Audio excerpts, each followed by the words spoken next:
Terre, le printemps, ça rime avec fleurs, pollen, chants d'oiseaux. Mais qu'en est-il de l'océan? Bienvenue au Café Nemo, moi c'est Lisa et aujourd'hui je vais vous montrer que l'océan, lui aussi, peut fleurir.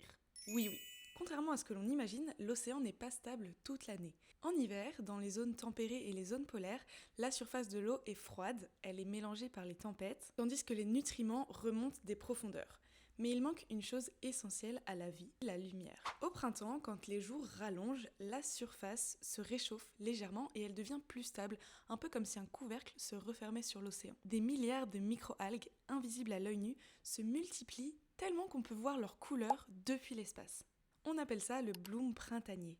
Et ces microalgues, c'est tout simplement le phytoplancton. C'est eux qui constituent la base de la chaîne alimentaire. En réalisant la photosynthèse, ils transforment l'énergie du soleil en matière organique et ils nourrissent ainsi toutes les espèces de l'océan. Sans le phytoplancton, pas de crustacés, pas de poissons, pas de dauphins, bref, tu vois le tableau. Le bloom nourrit donc une grande partie de l'océan, mais ce n'est pas tout, puisqu'il joue aussi un rôle dans la capture du CO2 atmosphérique. Si tu veux en savoir plus, on en parle dans la prochaine vidéo. À très vite au Café Nemo.